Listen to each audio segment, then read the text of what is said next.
All right. Wow, these things always shock me at how loud they are when I start. All right, we're going to go ahead and get started. This is the Working Group Chairs Lunch Forum. Come on in, try and ruffle your bags quietly.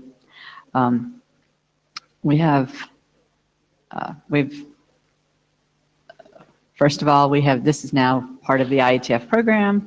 It's on the agenda, and it is on Meet Echo.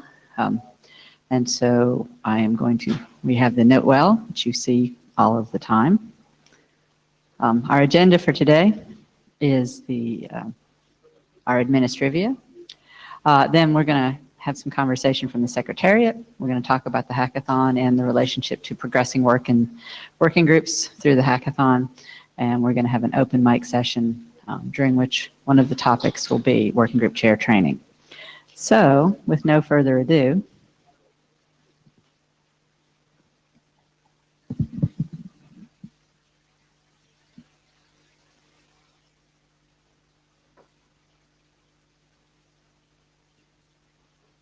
oh my gosh, how does this move? Does it like, do you know that? So we can both use it. Hello. For those of you who don't know me, I'm Alexa Morris. I'm the Executive Director. Hello. I'm with the Secretariat. And I'm Stephanie McCammon. I am also with the Secretariat. Some of you get emails from me around scheduling time asking me to desperately reduce your session time, and I really appreciate all of you. Ready? We're ready. All right. So we're going to talk a little bit today about managing conflicts in the agenda and how we can make things better for everyone. So currently, we have a few challenges that we have been encountering. One of those challenges is the retrieve all information from previous meeting button. I think the intent for this button was a really good one that would allow you guys not to have to actually enter in every set of data for every meeting, and you could actually just copy over all of your conflicts and all of that great stuff. Unfortunately, what's happening is that the review of that information isn't happening in a way that keeps it up to date for every meeting. So that's been a challenge. Another challenge has been that attendance numbers, I think this also stems from the retrieve all information from previous meeting button. The attendance numbers from the previous meeting that we announced when we announced scheduling, it's included in that opening scheduling email that we sent out, aren't being reflected for the next session, for the next meeting. And the last challenge that we've been running into is that the use of first, second, and third priority conflicts isn't the actual, how they are important to you isn't quite clear to us. So we know that first priority is a big deal, right?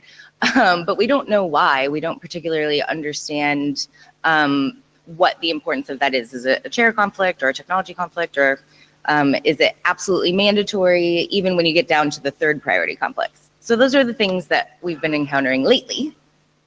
So we can go to the next slide, I think. Oh yeah, go for it. So I had the opportunity to speak with the ISG about this morning to get some ideas from them about how we could handle this moving forward. And they are going to be discussing this on a tel-chat coming up, but one of the ideas was to change the first, second, and third priority and reduce it to two categories, which would be mandatory and informal. This is, important. Formal intelligence, yes. So this is not finalized. This is something the ISG is just starting to discuss. And if you have any immediate reactions to this or any suggestions, you're welcome to send that feedback to the ISG list. And just to clarify really quickly about first, second, and third priority conflicts, we try to avoid all of them, right? Like we never put out a pre-preliminary agenda that is full of third or second priority conflicts. We do our best to minimize those as much as possible. So we take all of your conflicts into account. They're all important to us. So one of the things that we are going to try to do is to make some changes to the session request tool that will allow the information to be a little more effective and efficient for us during the scheduling.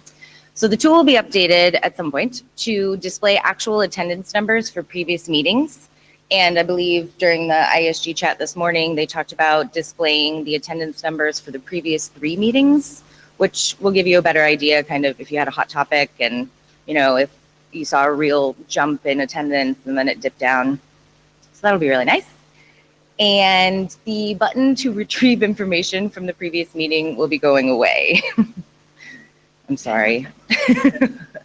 We will still find a way to make it easy for you to copy that information over, or at least we're hopeful that we can, but still require some kind of review. And so there were a couple potential options to replace the button discussed by the ISG this morning, and Alexa can speak to those. So one idea is to have to review every single field and actually copy each one individually. So that will encourage you to actually look at what you had requested last time and copy it if it's appropriate, or change it if it's not. The other option that was discussed was actually having everybody manually re-enter everything to really encourage you to think about what you actually need for the session. They're discussing it. If you have strong opinions about it, you should definitely send those to the ISG list. Okay. So that's basically everything we wanted to talk about regarding scheduling. So I see that there are some questions. Please go. Hi, I'm Kent. I like the idea of having the attendance for the previous 3 meetings, but can we also have a baseline with the attendance of the overall IETF conference for the last 3 meetings? Oh, interesting. So actually have on-site attendee numbers, like final attendee numbers, you mean? I didn't mean that, but some regions are more attended than other regions. So, you know, if I know my meetings are going up, but it could just because that's a more attended region. So do you want the meeting number next I time? want 2 numbers. I want the attendance for my session and the attendance for that total IETF. Okay, interesting. We will look into that. Hi, Karsten. Carsten Bormann. Anything is better than first, second, and third priority. I never have any idea what these categories mean. So if you call them mandatory, nice to have, something, so I have an idea what part goes where.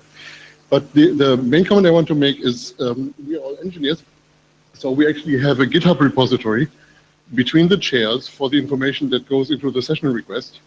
And each time we have to copy over this information into the web form. So yes, we are using the retrieve thing and looking, did anything change? But it would be really nice to have a file somewhere on GitHub that we just change and then we do the session request from that file. Maybe a little bit of an engineering software guy request, but it would simplify our life.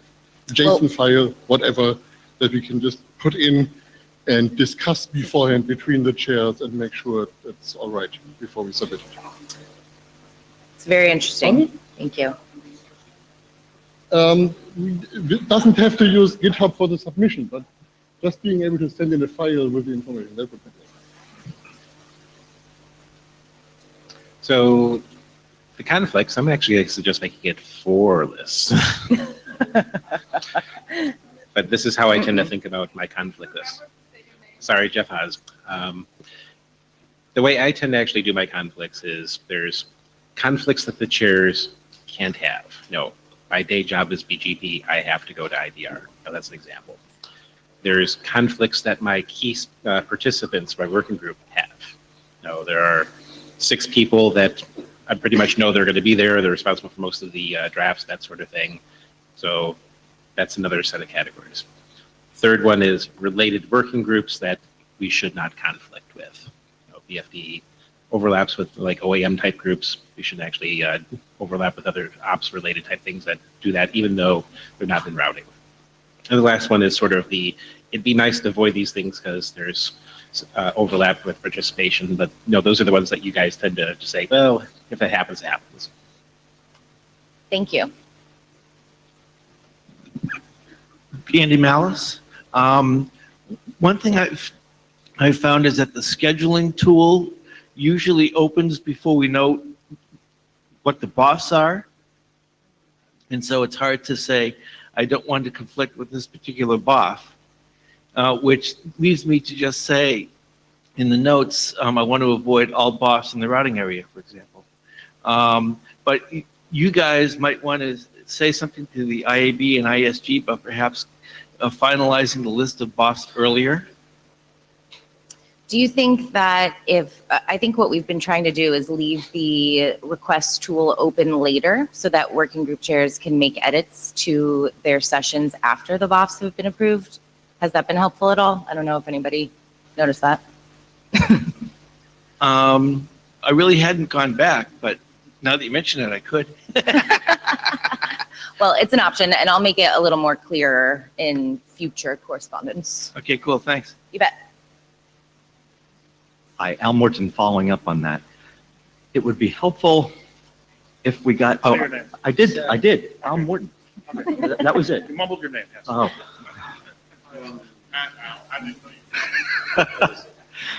I'm amazeball. Yeah, we got your name, Al. Thank you. Yes, you are. So it would be helpful if the IESG sent a message to the chairs when the BOFs have been approved. That way we could go back and review the conflicts we've written down, and those BOFs will be maybe in the selection list, something like that. Yeah. So I don't think we currently get notice of that, at least on chairs list, and that would help me. Thank you. Thank you. Jonathan Lennox. So 2 things. First, as somebody who is flaky, it would be helpful if you sent a mail to the chairs list like 2 days before the deadline saying, please remember to schedule your working group meeting. We do try to send reminders, Okay, but okay. we'll try to send more. Okay, and then I guess then that could also include, by the way, these are the BOFs that have now been scheduled, so you might want to review. Then the other thing is, I know the blue sheets have a actual start time, actual end time field on them. So if you could have on the scheduling field, this is how long your session actually took the last 3 times, that might be helpful to ask, figure out how much time to request. If that's actually transcribed anywhere. If it's not, I don't want to make more work for you. Thank you. This is Barry Liba. I'm trying to figure out what the real point of the 4 levels that was proposed are. Because as I look at it, this is not for our information, right? It's for help you guys figure out how to avoid conflicts. And so what I have always been using 1, 2, and 3 for is 1 means we can't have a meeting if this conflict exists, that people will just be too conflicted with that. 2 means we can have the meeting, we'll be missing some important people, but we can manage. And 3 means it would be nice to avoid this, but it's not a big deal. And I would still like to keep that kind of distinction in whatever we came up with next. Maybe what you were getting at also was maybe having time conflicts, time slot conflicts as well as meeting conflicts. So I can't be there on Tuesday, or I can't be there between noon and 6, or you can always put that in the comments, I guess, and I don't know how we would do it otherwise. The other thing that I wanted to say when I got up was it would help me if, for putting in conflicts in the future, if I was informed with non-parallel conflicts that came up. When another working group says my working group is a conflict and I didn't say it back, it would be useful to know that so I can evaluate that situation and decide whether it's something I need to pay attention to. Thank you, Barry. I'm Batu Short from Gondwana. I actually wanted to respond to the idea of holding open the option to change things to really late. I had someone who wanted to be here for the hackathon and 1 session, which turned out to be on Thursday, and so staying for the entire week. Would not have stayed for the entire week if he hadn't known, but had to book accommodation and book transport in advance. The longer you leave that, the harder it is for people who can't be here for the entire meeting to schedule their life around which bits they're coming to. So don't leave it right to the last minute. Okay. Thanks.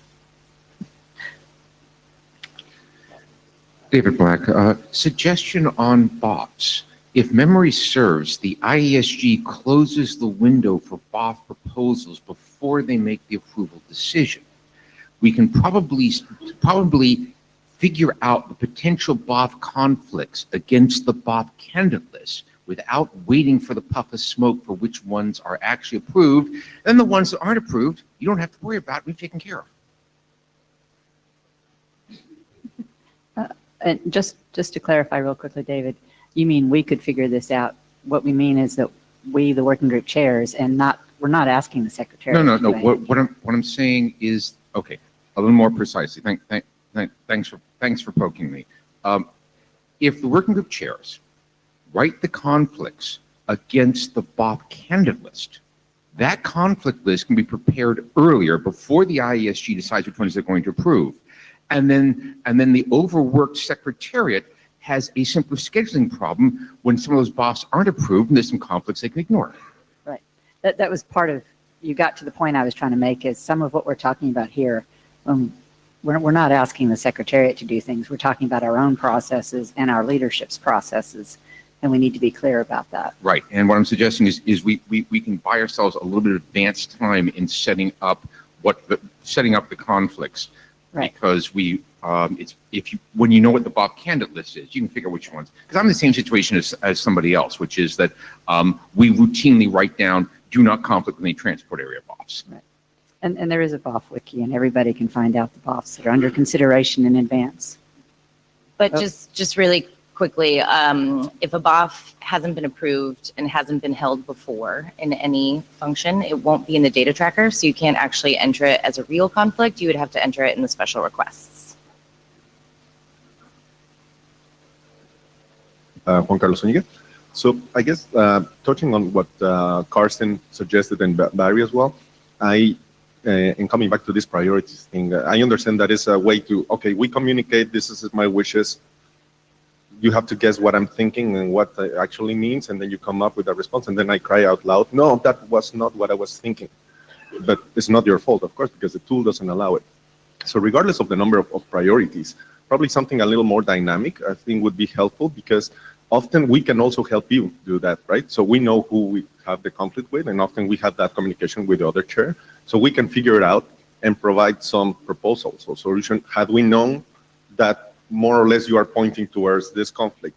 Just to give you an example, if I'm at the airport and I'm losing a flight and I get to the flight attendant and it's like, solve my problem, it's going to be a big mess. Whereas if I say, I have this issue, could you get me in this flight? Yes, next. And then a lot of times, this quick interaction and us giving you a little more feedback, but also you giving us perhaps feedback in advance, like, okay, chairs, this is what the agenda looks like so far. Are you happy, or is there something you guys can sort out? Maybe we can get together with another chair or another group. Sometimes this week there's a conflict on Friday with another group that is meeting outside IETF. So how can I tell you that with a tool, right? I have to figure it out myself. I have to provide you the proposal. So maybe either adding one more cycle with the chairs on this preliminary agenda type of thing, or having a dynamic tool, whatever is also more convenient for you, like what Carsten was proposing, I think would be useful before we start publishing preliminary agendas to the broad public. That's interesting, thank you. And just so everyone knows, you can put any information you want the secretariat to know in that special request field. So if there is an outside meeting that a lot of your participants have to attend, just throw that in there. We read them, we pay attention to them. They're important. I'd like to reinforce that, because I use that special request field a lot. And in particular, if I have a regular remote participant, and I would prefer the meeting to be in a particular time of day. So I would strongly encourage folks to put all of those additional bits, without overwhelming, be reasonable. But those additional bits going in the special request field do actually get looked at, in my experience anyway. And just as a quick disclaimer, we try to honor them all, but it doesn't always work. But we do really try, and we read them. Dave Weltermeyer. On that note, I came in late, and I just wanted to make sure that you were thanked for all of the work that you do to organize this craziness. Thanks, guys. And on that note, one way of kind of looking at the first, second, and third priorities is, must avoid conflict, should avoid conflict, may avoid conflict. Is there anything that we could do to actually help with that? Like, for example, if we were willing to split our session, instead of doing 2 hours, do 2 1-hour sessions, to maybe have some conflict for one, but no conflict for the other. Is there anything that we could do to help with that? Yeah, so again, the special request field really works well for this, because TSV working group always puts in that one of their 2 sessions can't conflict with RTC Web, but we see that. And so when we're clicking on all of the individual sessions, and the tool actually outlines when there's a listed conflict in the display. But then we know that it's okay if it actually conflicts with one of the RTC web sessions. So again, special requests, guys. Yeah. It really works. Would it be worth adding a checkbox or something to the form saying that we would accept a split session or something? Yeah, like that? I don't think that's a bad idea at all, just having a checkbox that says you would be cool with that, because we do have to do that sometimes. And typically what I would do is just email you, right? And ask if it's okay, or email you, ask if you can go in a shorter session. But yes, checkboxes are helpful. Okay, thank you. Thank you. So Spencer Dawkins, I'm glad somebody else said thank you, so I didn't have to be the first person to say it, but thank you both for all that you do, especially in this area. And a thing I wanted to say in front of the chairs, just I know that a lot of BOF requests come from people that aren't chairs, but it's pretty common in a lot of areas that you are then recruiting an experienced chair to be a co-BOF chair. That's like a thing we do a lot, not every time, but a lot. So just so you know this, for IETF 101, every single BOF request except for IASA 2.0 was entered into the BOF wiki less than a week before the cutoff. And the ISG was reviewing them, like, I think that was on a Friday, and the ISG was reviewing them on like maybe a Monday or Wednesday or whatever it was. So anything that you can do to help surface this stuff earlier is going to help you. It's going to help the area directors more than it helps you, and it's going to help. It's going to help the secretariat, where they will carry you out of the room on, with in honor. I think I'm really passionate about trying to do better on this, on the BOF stuff, basically in the new work proposals in general, because it's critical to what we do, and I don't think I've been on the ISG 5 years so far. I don't think we steer much when it comes to putting new work in, because we don't have time, and I would like for us to do better than that. And anything that you all can do to kind of nudge people to say, have you talked to anybody about this? Because you may be talking to your area director, but the other area directors don't know. Other people who are wandering around in the same space don't know. So they're putting in their request that overlaps or conflicts or something. Like I say, I think this is something we need to get better at, and I think this is something that working group chairs could really help with. And thank you in advance for anything that you could do there. So this is the last question on this topic. Okay, Barry Lee, but I want to follow up on what Spencer said, because I've discussed what I'm going to say now with Spencer, and I see there are a few other ADs in the room. I think the way the IESG can help us with this is by taking the idea that people are driven by deadlines and moving the deadline. So I'm going to propose to them that they put the deadline to be 3 weeks before they have the BOF call. The BOF submission deadline would give them 3 weeks to review the BOF, and they would try to commit to reviewing them in the first week and contacting people with feedback on their BOF proposals to try to use the next 2 weeks to make the BOF proposal right so it doesn't get rejected.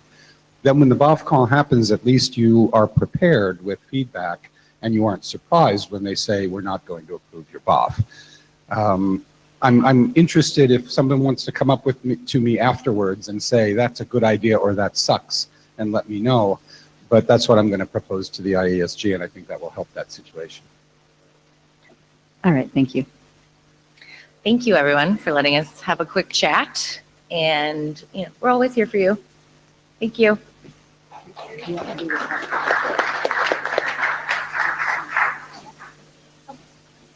So,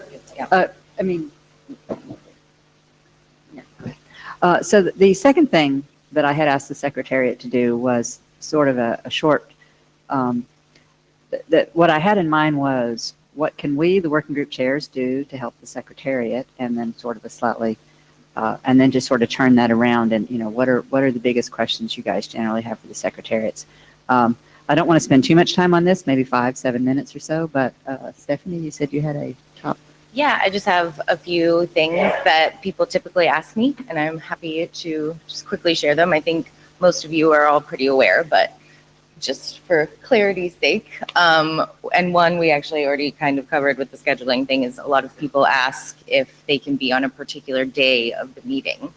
And this is really interesting, right? Because we can usually get a working group on a particular day of a meeting. And then when we take it to the ISG, there's so much shuffling that happens, and we still really try and pay attention to those special requests, but it often or occasionally gets shuttled outside of that particular day. So if you have a range of days or a particular day you want, please let us know. We're happy to try and accommodate that, and we never ignore you. There's actually a special little asterisk in the corner of the request in the tool that shows us that there is information in that note so that we can click on it and pay attention to it. So that's one of the questions that comes up all the time. Other questions that come up often are, where are my blue sheets? And if they're not in the clipboard, which we always try and have them in the clipboard before a session starts, although in this venue it's very difficult getting from one side to the other, as you all know, they're actually in this folder.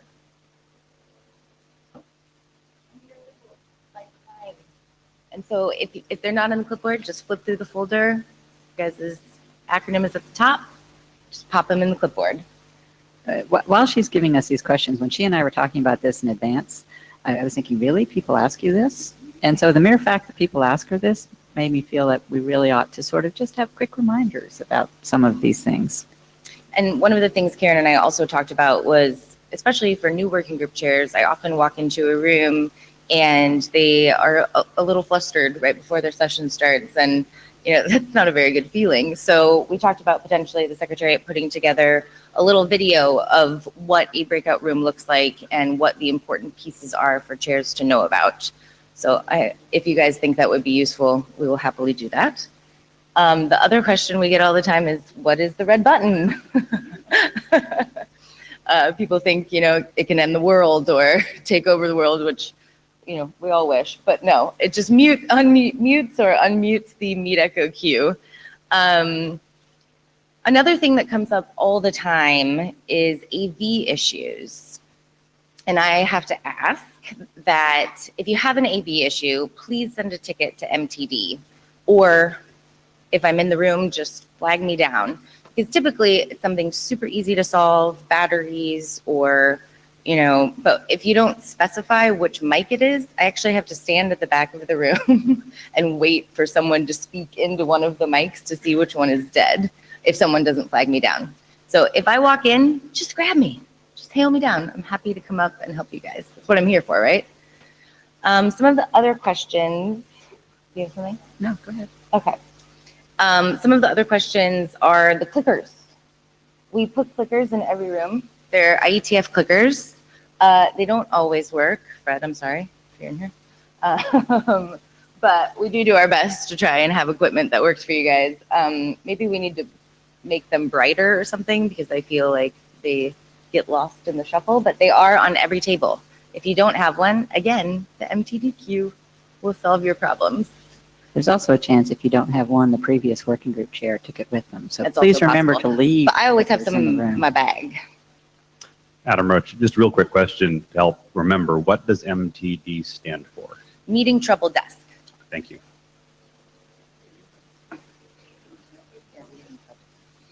And so really, those are the main things that working group chairs, I feel, have issues with during the meeting. If anybody has any questions, hey, Pete. Hey, Stephanie. Two things. First, talking to Brian, there's a working group chairs, how to chair a meeting wiki. None of this information is in there.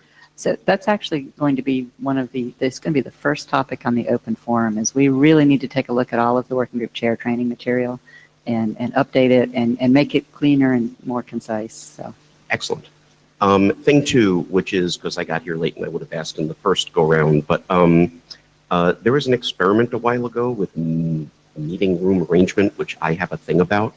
Being able to do sort of like a center table and then rows in directions behind it. One question is, have we gotten anywhere further with that, or it's just no one has asked for it? And if the answer as the second, maybe get an idea from this room of who would be interested in having such a meeting room arrangement, because I think it would be great. I'm not exactly sure what happened to that experiment. I think that's more of a question for the ISG, but I'm happy to look into it and get back to you, Pete. David Lawrence, I just wanted to say that this is the first time I've heard the phrase working group chair training material. I was not aware that that thing existed. I mean, yeah, there's documentation here and there, but I wasn't even pointed to when I became a chair. So. Yeah, well, that was one of the first thing on my list is working group chair onboarding. And in all fairness, I have a new working group chair, co-working group chair in my working group, and he told me this week that he didn't know anything about it. And I'm like, well, I think your experienced working group chair is probably supposed to help you out there, but we do need to have just a simple set of materials. And I'd really like to see those developed. And at the end of this, I'm going to ask for a couple of volunteers to help us with the design team to put that together. And in particular, if you're a new working group chair, you would be ideal for that, because these are the questions I had that I didn't realize the answers to. But that's sort of foreshadowing to the last discussion. Go ahead. Dave Taylor. So the discussion of mics actually reminded me of another reminder that might be helpful and might have actually been helpful to me earlier. So I've had 2 working groups this week so far. And in the first one, when the laptop plugged in, it would project to the screen that was facing the speaker, but not up on the big one. And there was no AV person in the room.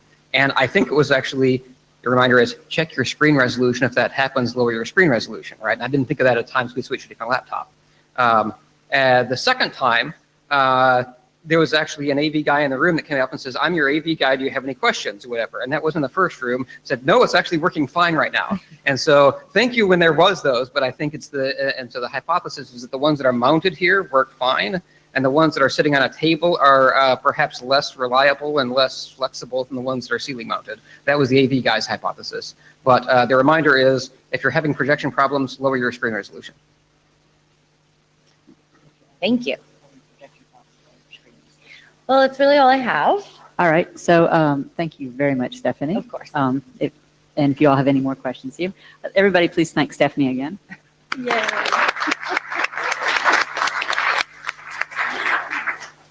The second topic on our agenda is the hackathon and its relationship to progressing work in the IETF.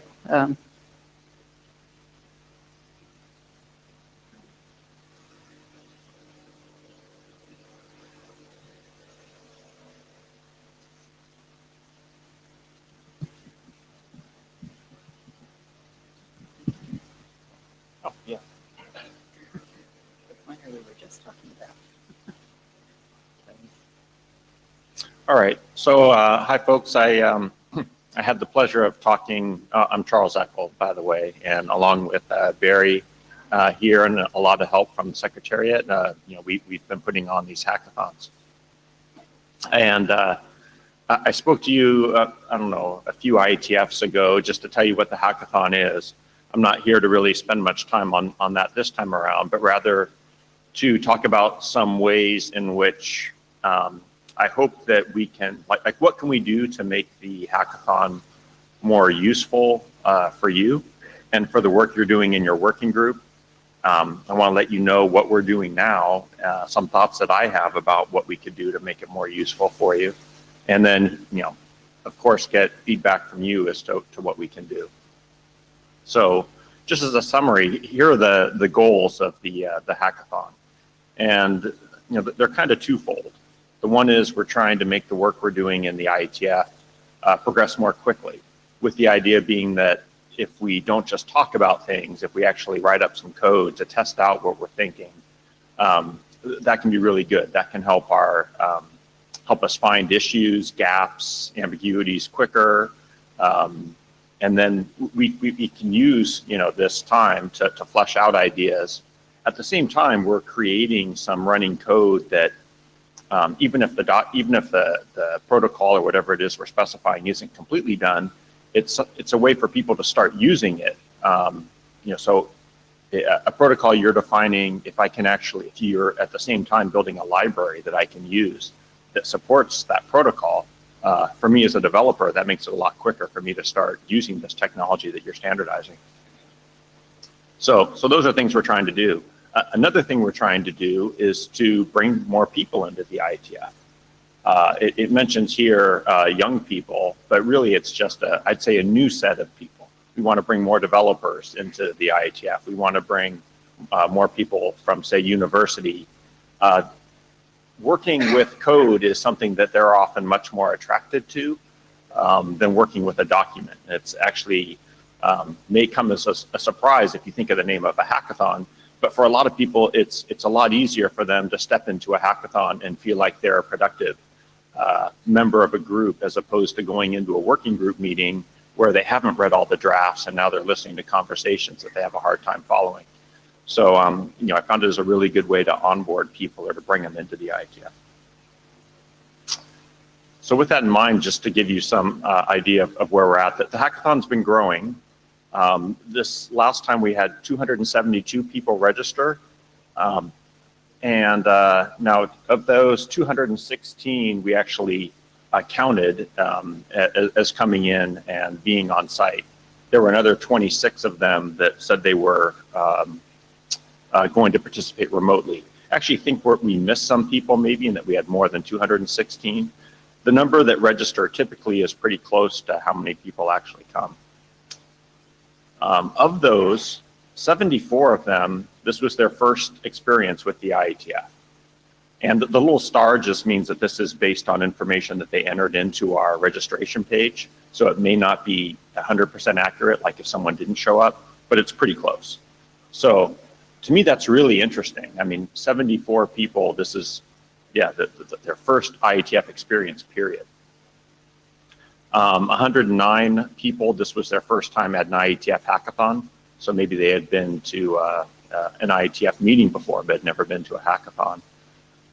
And this is also a very interesting number, and the fact that it matches exactly the first IETF event, I don't think it's exactly the same people, although of course there's a lot of overlap.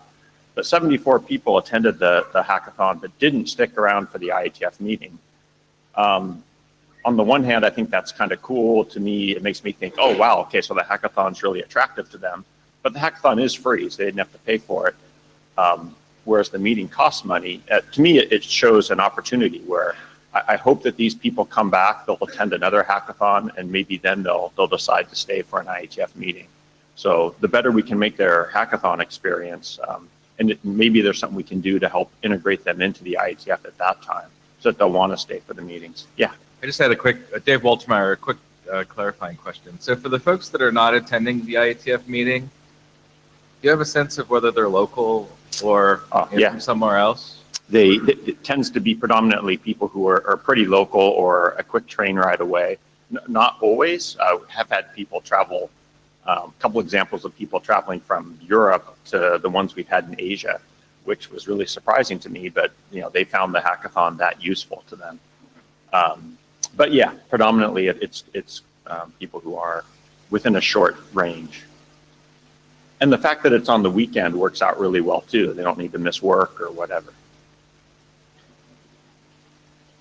Okay, this is a list of projects, and I'm just showing this so in case, hopefully if there were projects related to your working group, you were aware of them, but if you just do a quick scan of this list, maybe you can see some stuff that you're like, oh wow, that would have been interesting for my working group, or somewhat related.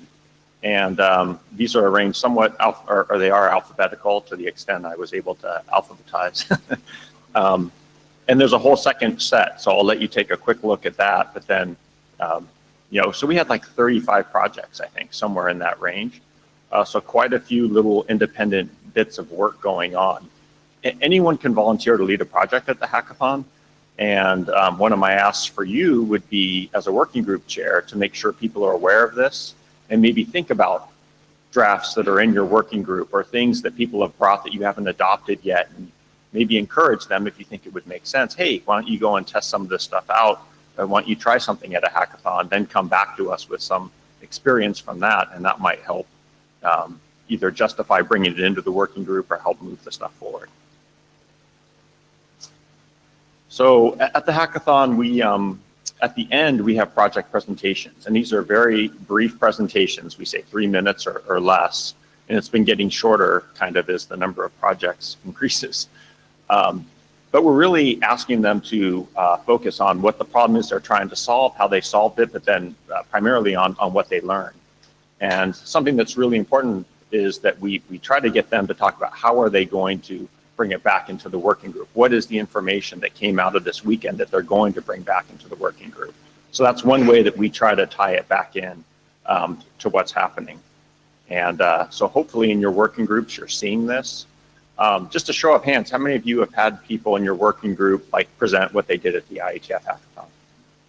Okay, that's a great number to see. Thank you for that. Thank you for putting time into the agenda. I hope you're finding that a useful use of agenda time. And those of you who haven't tried that yet, maybe think about if it would be appropriate to do it at a future meeting. Those project presentations that I mentioned, what we're doing right now is there's, you'll see in IETF 101 project presentations.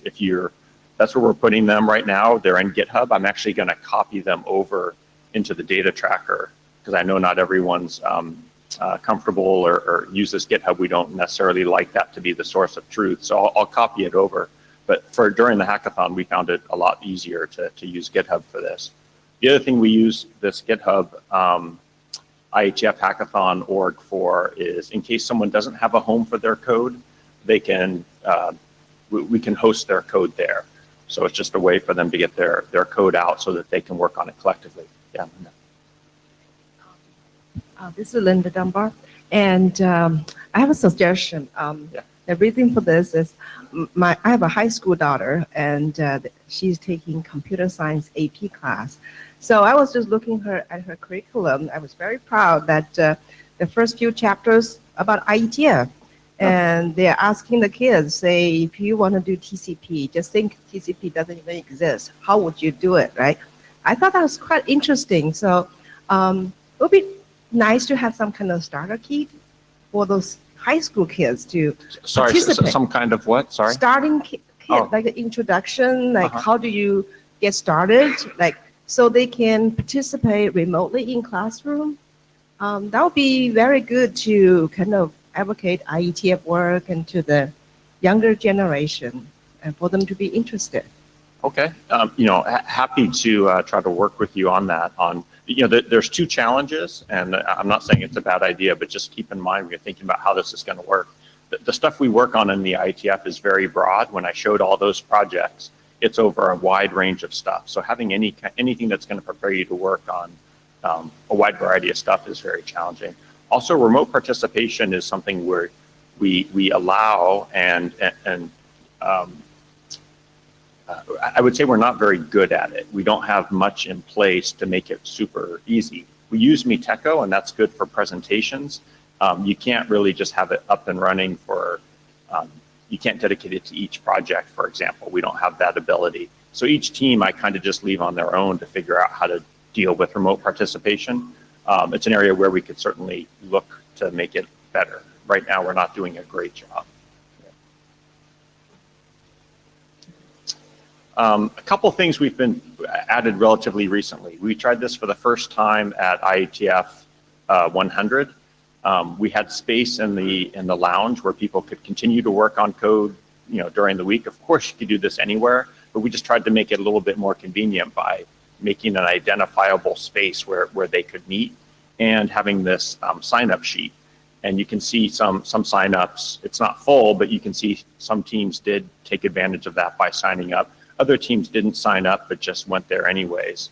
We tried this in Singapore, and no one signed up. But Alexa told me, well, we always try, we have this three meeting rule, and so let's try it 3 times and see what happens. So this is at least an encouraging thing that people are using it and hopefully finding it useful to come together and work around on, to find time within their IETF schedule to work together on code. The other thing we did for the first time was this hack demo happy hour. And the idea behind that was anyone who wanted to could demo their project. We kind of had done something similar at Bits and Bytes before. As you know, we no longer have Bits and Bytes. So the thought was try to take some of the benefit we had of being able to demo hackathon projects to the whole IETF community, but do it in a different kind of lower cost, low overhead type of setup. So it went pretty well. We had 8 teams present their stuff, and we actually got a fair number of people coming through. We did overlap a little bit with the sessions, and we saw a big uptake once the last session of the day ended, and it worked out pretty well. So I think this is something we would probably look to do in the future. But actually, I did want to see, did anyone have experience here with either the Code Lounge or this happy hour and have anything they wanted to share? Yeah. So this is Thomas Otena. We use the Code Lounge quite a bit. This time I wasn't aware of it in Singapore. I think it's very useful to be able to just go back during the week and do a hackathon, mini hackathon, kind of more private. I think that's great. And whether it's the Code Lounge or whether it's just the room being open and being able to work there is absolutely needed, I think. One thing I would say is I've received emails about who's responsible for this, and I see kind of something's related to you. Are you responsible for that? So in the Code Lounge wiki, I know it's just an edit button, but we could have a same as what you have for the hackathon, a person that's responsible, kind of a little text of what is going to be discussed, because currently, one cell, you don't want to put a whole sentence in there. Okay, so it's like very cryptic. Okay. No, great. We'll have a work group meeting right now, and so we'll use this, this afternoon to have code related extension of that meeting in the Code Lounge, which is very cool. Okay. Yeah. Thanks. It's a good idea. I'm not going to run all the way down there, but we actually used the Code Lounge. It was 2 things I was going to say. One, we had a remote participant who was an active part of it, and it worked. It was a little bit clunky, but it worked really well. But we used the Code Lounge because it gave we did some original development and testing, and then we had like a window where the development could continue, and then we came back again for some more testing and interrupt testing. So I think it was very helpful to have a spot to go. And the other thing, you mentioned it earlier that I wanted to mention was we specifically planned our project because we felt like we'd reached an impasse in the working group, and we were trying to we were using it as a strategy to get past an impasse. So I think that is something people want to consider. Okay. Well, great. Thank you. I'm glad it's being used. It was very easy because we had the IETF lounge anyways, and like I said, we're really just taking room there. But it just seems to help by having it identified as such, and tries to get people, make it a little bit easier for them to find each other. So I think, yeah, that's it for my presentation. I'd love to hear any thoughts you have about things we can and should do at the hackathon to make it more useful for you. If there's things you wish we brought up, or you want us to say at the next one, or to remind people, or anything like that. I'd love to hear your comments now or whenever you think of them. David Bob, just going to get up and suggest a round of applause. Overturn of participants, project list doesn't fit on one slide. Very well done. Keep it up. Okay, thanks.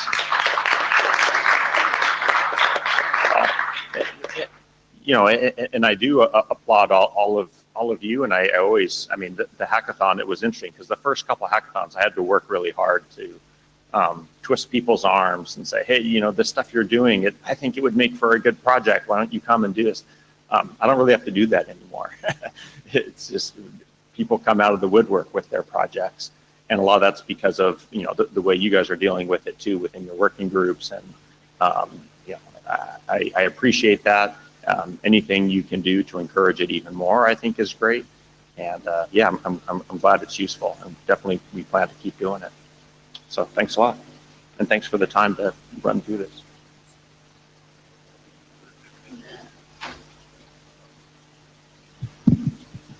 Okay, at this part of the agenda, we're at the open mic part, which is basically any issues that working group chairs want to discuss. And I wanted to start it off with we would like to set up a design team to look at what we currently have available for working group chairs training, how to reorganize it, and how to improve what we've got. There's some material on the website. There's actually a working group chair resources page on the website. There's a wiki, but there's a lot of information. It's hard to find, and I think we sort of have two sets of, two objectives. One is sort of the new working group chair coming in. What do you need to know to get started as a working group chair? And then there's the working group resources just going forward, all of the things that you need to use on a regular basis. So I don't know if anybody had any questions or comments or suggestions for the working group chair's materials at the moment. Since I see nobody in the queue line, I'm assuming not. Oh, I guess they do. And if you... Mahesh Jetanandani.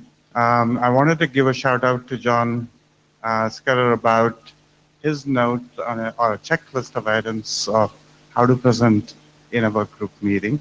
The topic has been discussed on the mailing list. I see a lot of discussions around it. I think it would be good to expand it to the remaining working groups and really look at that list to see how presenters should be preparing to present at the working group meeting. Actually, I specifically meant to bring up that example and I forgot. I think it was an excellent discussion, and it's the kind of thing that I think we can use the working group chairs list to discuss, and then we need to document it somewhere. And I know in general, the routing area has a whole, my understanding is they have a whole series of educational materials that they've provided over the years that would be helpful possibly to up-level to all of the areas. Tim Jones +1. Got there 2 seconds before me, exactly the same comment. Okay. Dave Taylor, same thing. The question I was going to ask is, okay, if we can come up with a generic version that working groups can specialize, right? Because it was mentioned that there's one or two things that are sort of specific to that particular working group in there that are perhaps more constrained than what you might have. Well, you could do X or do Y or whatever, which is some of the discussion on the list. And so the question is, where should we put such a thing? Because it's not, because the TAO is like looked at by new people coming to the IETF, not necessarily by the presenters. And the working group chair training materials are looked at by working group chairs. And so I don't know what does IDR, do you guys put them on your own web page? It's associated with your working group, or how do you actually evangelize stuff to participants? And so that's what I wanted to add, not to participants, to presenters. And so that's what I wanted to ask in general, what the best practices are is once you have that kind of thing, because we'd like to probably adopt that for our working group too, what's the best way to make that be available and poke presenters? Like when you get a request for session, you say, please go and read this page, or what do you guys do? Charles Eckel. So maybe this is only a partial answer to this, but something we tried for the first time. Sarah, she was in the hackathon with me, and we were talking about the presentations to do, like what people should put in their presentations, and actually just creating a template that had those things in there and kind of spelled it out. That helped from a point of view of getting their slides together. I don't know if you'd want to put the information in that template too, but maybe a template combined with something else, or just a template could be a good help here. John Scudder, in answer to Dave's question, what do we do? When we send out a call for agenda topics, that wiki URL is one of the things, and I sort of try to.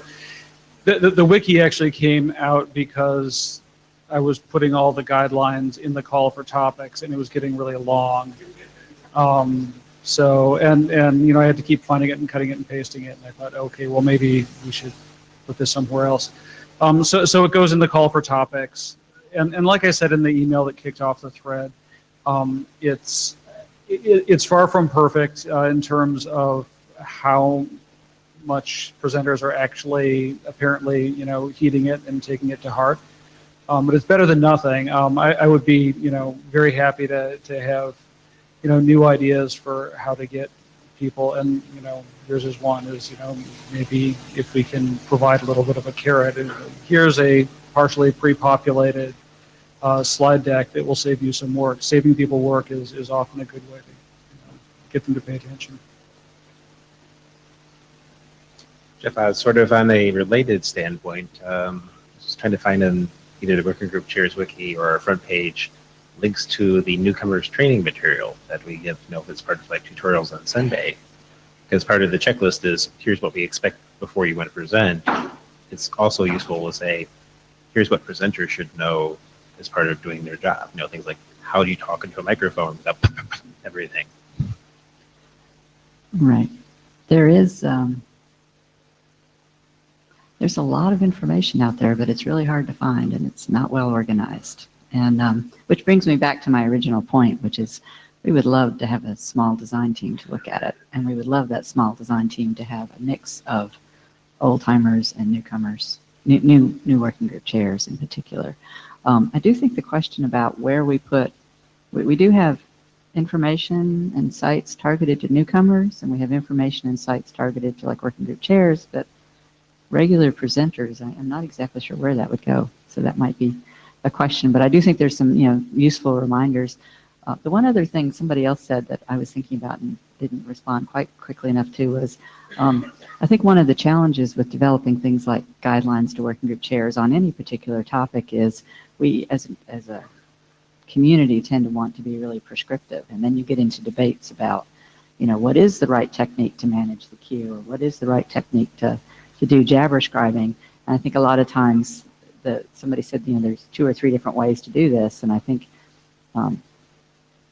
providing the information, but still providing the flexibility for working group chairs to manage their working groups in ways that make most sense for the culture of that particular working group is really important.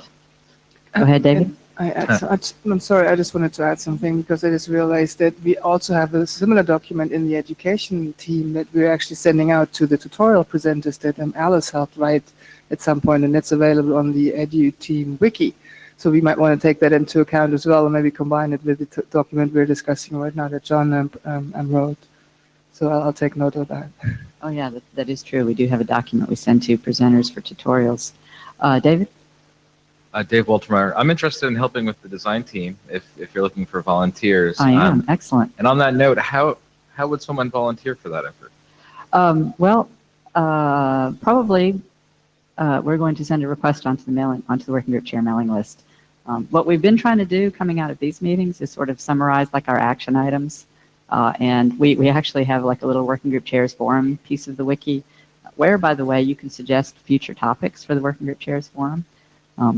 Somebody told me recently that, or I heard through the grapevine recently that that these sessions are becoming boring. So if you all want them to be more interesting, you need to tell us what you want or need. Otherwise, we don't need to have the lunches.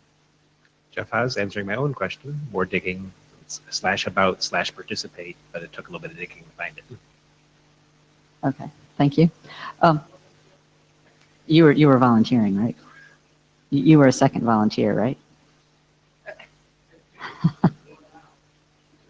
I think I read. And with that, and because the queue is empty and it is 1:14 and we're supposed to end at 1:15, thank you very much. Do take a look at the materials that are on the website and in the various wikis and think about how to make it easier and faster for people to find what they need to know. All right. Thank you all.